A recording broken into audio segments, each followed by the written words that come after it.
That too is a risk in the negotiations, is how to deal with the media or how not to deal with the media. Let me ask you this question. How does Michael deal with deception?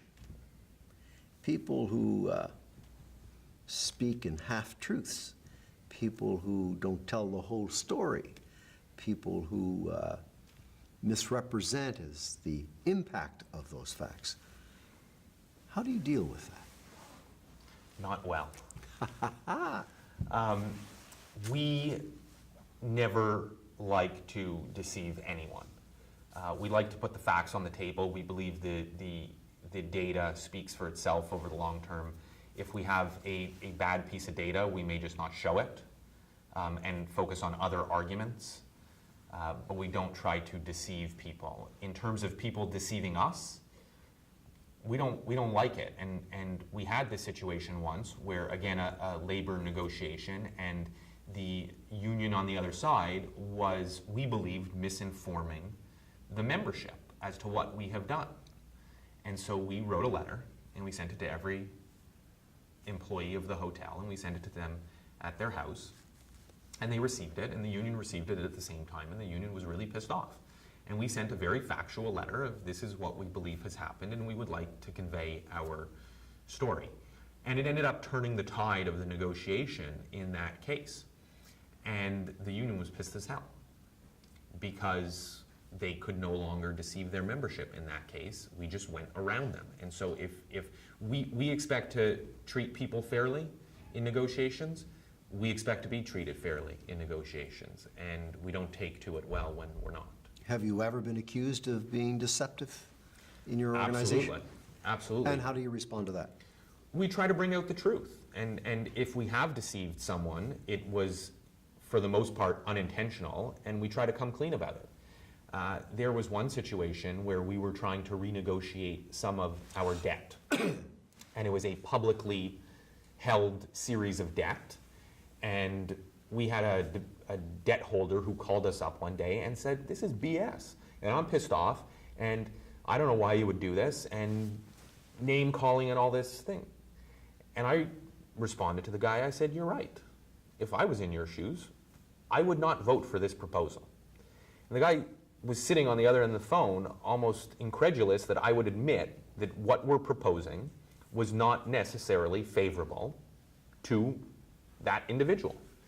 But we were very upfront as to the advantages of the proposal, the disadvantages of the proposal, and it would only go ahead if a certain number of debt holders voted in favor of it. And once I came clean about it, the guy actually had a lot more respect for us and for our process, and we've actually stayed in touch some 4 years later because we established that mutual trust. I said to him, you may get the bad end of this stick here. And he was thankful that I told him that. Good, good. Tell us about multi-party negotiations. You've been involved in those, I would think, from a variety of different perspectives, whether it's the regulator, whether it's unions, whether it's another management team, whether it's employees within that management team. Is there certain protocols that you think of, certain things that you do or don't do as you approach a multi-party type of negotiations? Multi-party negotiations are tougher. You're negotiating against multiple parties at the same time, obviously, and negotiations on their own with one party are tough enough. You can try to use that to your advantage. You can try to link things together. We cannot give this to you, party A, unless we get this from party B. Or we know that party A wants this from party B, so we try to use that to our advantage in negotiating with party B. We'll only allow them, we'll only create a situation for party A to be able to give you what you want, party B, if you do this for us. And that's about the best that we can do in those situations. Tell us, if you will, your strategy or your experience in terms of developing the agenda for multi-party negotiations. Because there's so much bing, bing, bing that is taking place. If you give it to A, it's going to be contingent on what B might give. How do you structure an agenda for the purposes of discussion? That's a really good question. We would want to put on the agenda that every party sees certain things that we think are important to everyone. We would not necessarily want to put on the table for everyone to see certain levers we may have with one party or another, because we don't want the third party to know that we have those levers available to Would you us. lead in putting that on the agenda? Or would you wait until others add to an agenda? I would try to wait and let someone else set that agenda. What's the advantage of that? You get to see what's important to them. Literally how they rank things from top to bottom on the agenda, what they put on. Maybe there's something that you thought was important that you would have put on the agenda that they didn't put on, in which case it's probably fair to assume that it's not important to them, unless they're going to spring it on you at the last minute, but usually not. And so we would want to see what's important to them. But we could also tease some of these things out of the other party in very soft communication, chat with them weeks or months before we know a negotiation is coming up, where this is also important. You may be able to get the folks that are on the ground to chat in a friendly way. They're usually talking to each other on a day-to-day basis or week-by-week basis anyways, and get that communication to flow up from day-to-day operations to management and allow that to help inform your discussions.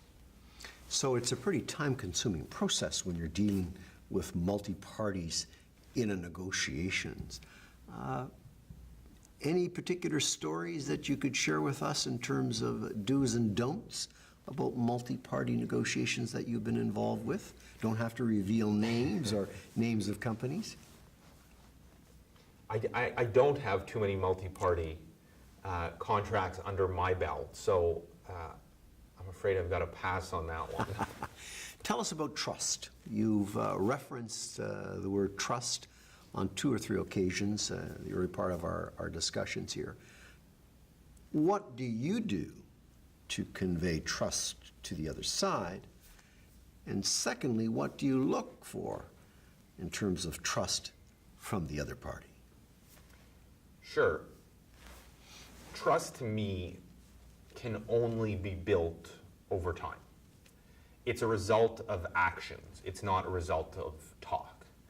And so it's very difficult to establish trust in a first negotiating session or even after the first contract has been signed. It takes a while to establish that trust. And to me, trust almost goes hand in hand with credibility. So if I say I'm going to do something, I have to do it. And if someone else says they're going to do something, they have to do it. And if they don't, well, they better have a damn good reason why they haven't done it. But if they don't, and it was in their control to do, then that breaks that trust. And so in that situation of the hotel, I said I was going to invest this money if we got X, Y, and Z from the union membership.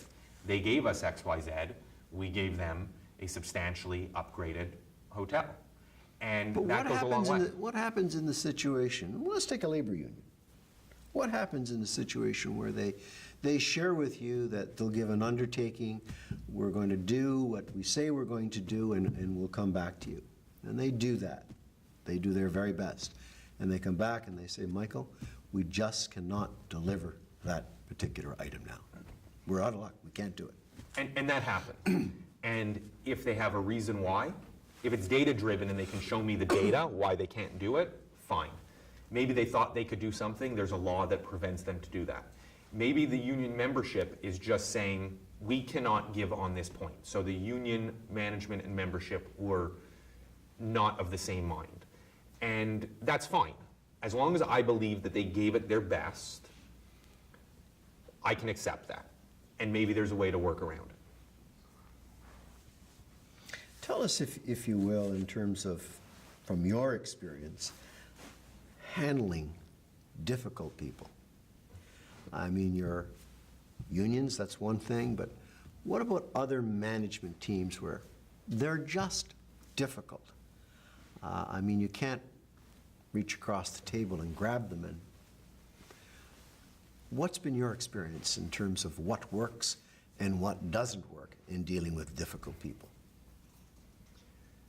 That's another big challenge, and there's sometimes not a way around it.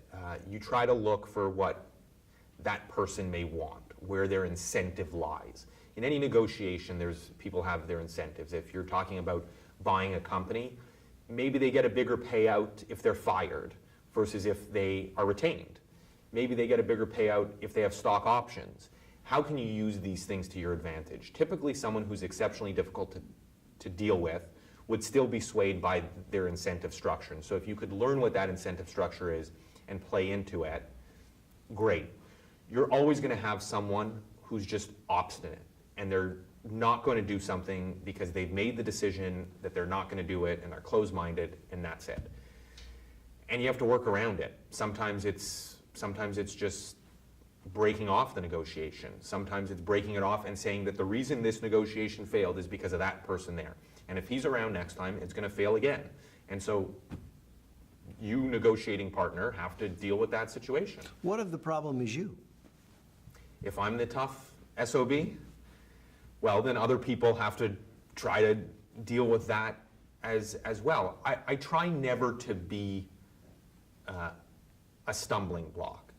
There may be certain things, and if we go back to the earlier conversation about super priorities and lesser priorities, if I have a super priority, it's so integral to the negotiation that I cannot live without it. That's it. I put my cards on the table. This is it. If you can't get over this hurdle, then that's fine. We have to move on. But if I'm just being a prick and I'm insisting on... I would never believe that. I would never believe that. If I'm insisting on every single point, winning every single point, then I would encourage the other side to walk away and say, I can't deal with you if you're going to be like this, and so there's no deal. And then I have to decide, okay, did I take it a step too far? There's always got to be consensus on a few issues, and so you start with those few issues and try to build on those successes and bridge the gaps on the remaining issues. You wouldn't telegraph to the other side your different buckets. Your first bucket is your priorities. Yes. Your second bucket is, if I can get them, great, hallelujah, but they're not my biggest priorities. Correct. You would never telegraph, would you, as to what your two buckets were? No. You would have them intermingled? Yes. Not early on, I wouldn't. If I'm starting to win on some issues, and I see that they're on the fence on a second basket, then maybe I could say, okay, well, I see that you're kind of on the fence here, so what if I did this? Then would that push you over the fence on those issues? And so you would leave those to later in the negotiation to give some of that up. But you never want to let them know what your gives are. And what's been your experience in terms of the second bucket? Have you gotten to many of those? In some cases, I've gotten every single thing on my list. In other cases, I've had to give some of those things up. Some of it comes back to the amount of leverage that you have in the particular situation. But I always like to make the other side feel like they've won as well. And so even if I've gotten everything on my list, I have to do it in such a way that doesn't leave a bad taste in their mouth. Now, you've been exposed to a good number of negotiators, particularly your term in the private sector and as a practicing lawyer. What are some of the qualities that come to mind in terms of what makes a good negotiator? It's really about understanding the context and understanding what is important and not important to the person on the other side, what is important to you and what is not important, what is going to happen if they lose, if they win, and the same thing for you. We had a situation, again, bringing it back to the labor context, where we had a smaller hotel and there was a union there, and we just didn't care about the hotel. It wasn't a big hotel. In this case, it didn't make any money. We genuinely wanted to achieve XYZ because we needed to achieve XYZ. And so we were quite blunt early on, and we said, if we don't get at least XYZ, we're closing the hotel. And they called our bluff, and went on strike. We said, okay. And they went on strike for 5 months. They started in October. They called off the strike in February or so.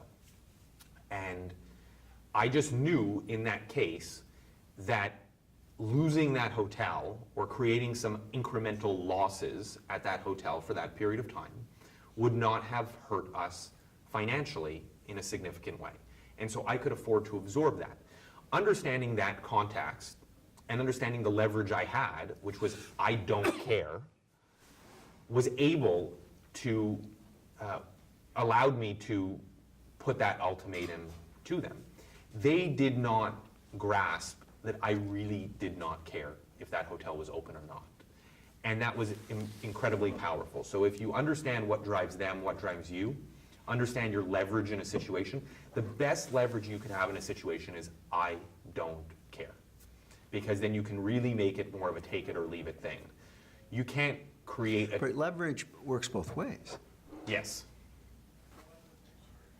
How do you deal with that when they have the leverage and you don't? Again, you have to understand your context. So if they have all the leverage and you don't, and you losing that negotiation, let's take that same example. If that hotel was incredibly important to me from a financial perspective, the union would have the leverage in that situation. If they went on strike, it would hurt me financially in a significant way. I've got to negotiate. I've got to put my best face on. I've got to negotiate the best thing I possibly can. So it's about understanding your situation. And maybe you can't get everything you want in that situation, but maybe you can get one or two of your super priority items. So it's about understanding your context and understanding the leverage that you have or that they have. Tell us a little bit about where does culture fit into this process? There's one thing to be dealing with the traditional Canadian type of worker, but we have such diversity in Canada where culture would have an impact on the context of what you're attempting to negotiate. How would that play? Yeah, you have to set the tone. You have to drive the conversation in a direction that the other side is receptive to. So while I am a very blunt person, and we discussed that, you mentioned earlier small talk. And so if you go into a smaller Canadian community, that's more important. If you go and negotiate against a group of Americans, completely different negotiation. Much harder lines that they set, much more brash than if you go into a smaller Canadian community, or even if you go to a Canadian city. And so you've just got to be prepared for that and try to change your style a little bit for it. So you could still be blunt, but you've got to soften it a little bit. Any stories you could share with us in terms of dealing with folks south of the border, in terms of how they are from a cultural point of view? It's a different world down there. And you're in Atlanta, are you not? You have some yes, we have some operations in Atlanta, in North Carolina, in Florida, and it's a different world. It's a much sharper world. It's a much... What do you mean by sharper? It's a much more... They're very shrewd, and they want to win. They want to win every single point, and whereas I'm of the view that at the end of the negotiation, both people should feel like they won, or both people should have, it should be a friendly relationship afterwards. I've been in plenty of negotiations south of the border where they want to win at your expense. And that's a very different situation to deal with when that person is fighting it out to kill you in the process. It's not a very good situation to be in long term. But coming back in terms of the qualities of the negotiator, you believe context is important? Yes. Integrity? Yes. Anything else that comes to mind? You have to be willing. You have to be willing to listen. You have to have an open mind. There's something that maybe you thought was not important, but it's actually important to the other side. And so you have to be thoughtful, reflective. You can't be dismissive. If you're dismissive out of hand, it's not a good situation. See, I've seen you in negotiations, and you are very thoughtful. you do have an incredible skill in listening. You always have a comeback, but you listen very attentively. And I think from the other side, that shows respect. I think one of the things that I dislike about negotiations when the other side doesn't listen to me. They hear my words, but they're not listening to me. And you seem to be a great listener. Has that done you well in terms of your negotiations? It has. So many times when I'm listening to the other side, I just want to jump in. I either want to jump in to say, I agree, or I want to jump in to say, no, you're dead wrong. I want to jump in. I'm a talkative person, so you have to bite your tongue, and that's what I do. But talking, venting, spewing hyperbole from the other side and rhetoric is very therapeutic to some people. And so let them have that therapy and let them give all their tells away. And you just take notes and say, okay, I think this is important and I think that's important. And at the end, you say, okay, that was really helpful. I now appreciate where you're coming from. Can you give me a 15-minute break to think about that, and I'll come back and maybe I'll have a suggestion on how we can deal with this. And then let them settle, and you come back in, and maybe your approach has changed. Maybe it hasn't, but the fact that you've been very reflective about it. Also repeating back to them what they've heard, what they've said. Oh yeah, that guy actually didn't listen to me. Very important. Now, when you go into negotiations, do you go by yourself or do you have someone with you? Sometimes by myself, sometimes with others. I like to bring people into negotiations or meetings that have relevant on-the-ground experience, or the person who may have been dealing with my counterparty on a more frequent basis. In fact, sometimes I like them to do the groundwork and try to tease out of the other side. Could you explain that? Sure. So maybe I know I have a negotiation coming up in a few weeks or a month, and so I'll have our on-the-ground person meet with whoever's going to be my counterparty, because they've worked more closely with them, and pre-negotiate or sound them out. What's important to you this time? What about this? Do you think we could get that?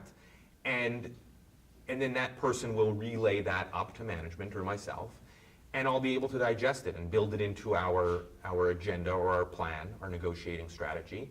And maybe there's an issue that we're in complete agreement with the other side. And so now that I know that, it's great. Either I could throw it out at the start, set the tone of the conversation, or I can treat that as being super important to me and then cave at the end. And so there's knowing what's important and having some of those pre-negotiations can really help in the long term. How does the other side react to that? I'm prepared to sit down with Michael and do a negotiation on an acquisition, but he sent along his VP or his or her manager to feel our side out.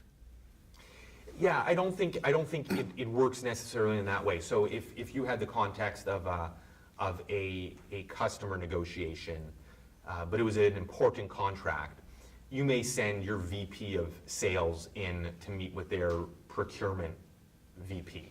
And so they're on the same level and they're talking as equals, and then they can't get it resolved, or you're getting this negotiation coming up. And so our sales guy is relaying the information to me, their procurement person's relaying the information to them.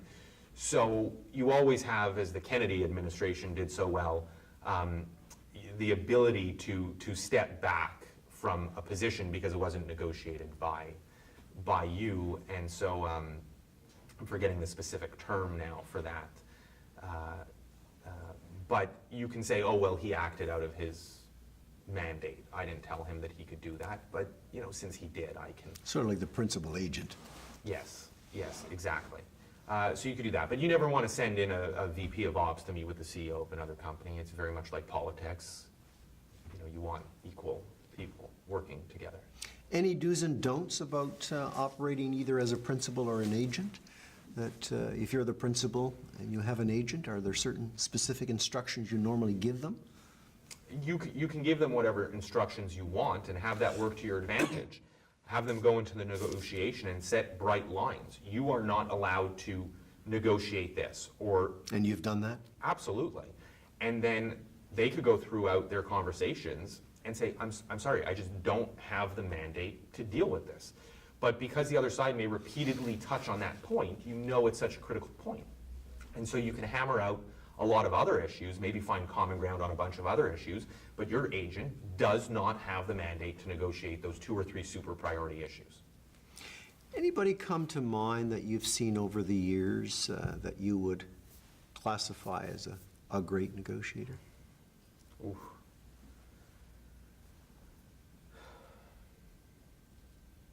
Off the top of my head, it's really tough. I know I've been in great negotiations, I've worked with some great people, but I can't think of any off the top of my head right now.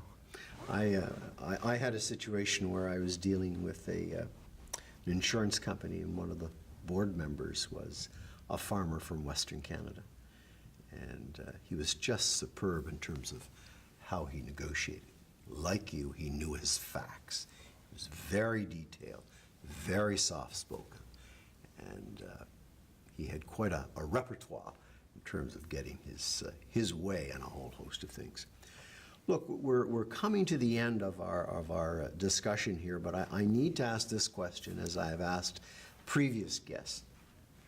If you're a Ryerson graduate, if you are coming to the end of your term here at Ryerson and you want to get a job, you want to start a meaningful career, you want to make a contribution and move on with your life, what sort of things would you suggest to that Ryerson graduate or soon-to-be graduate in terms of what they ought to do or things they shouldn't do?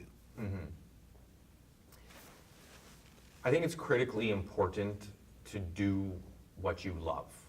Try to find something that you're passionate about, because work is tough. There can be long hours. It can be stressful. If you're doing what you love, it doesn't seem like work most of the time. I happen to be a particularly aggressive person. I think there's a lot of individuals who get trapped in a corporate system. You are this function and it's tough to move up.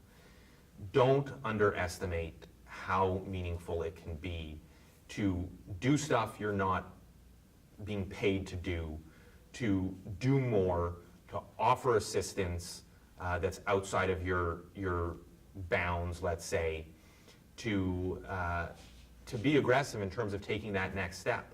I once counseled a younger gentleman. He was in his early 20s. He wanted this job and he was having a tough time getting a meeting with the key person. I said, well, why don't you just go wait outside his office? And when he comes in, say, I'm not leaving here until you give me a job. And he did. And he waited outside his office for 3 hours. And the guy came in and he said, what are you doing here? And he says, we've been talking about you hiring me for the last 2 or 3 months and it's gone nowhere. So I'm here and I'm not leaving until you give me a job. So you don't have to give me the job that I want, but you have to give me a job here. And, you know, that's not going to work if you're at General Mills and you're in whatever position you're in necessarily. But if you're dealing with an entrepreneur, if you're dealing with someone who thinks outside the box, wow, that's a hell of an approach, a real go-getter approach. How could you say no to that person? You'll find something for them to do. And so really be passionate, be aggressive when you want to get something, be aggressive in terms of helping others within the organization. I think it goes a hell of a long way. Well, Michael, thank you so much. On behalf of the Ted Rogers School of Management, the faculty, the staff, and most importantly, the students at the Ted Rogers School of Management, thank you for sharing your perspective and your insights and your experience as it relates to the negotiating process. Thank you very much. Thank you.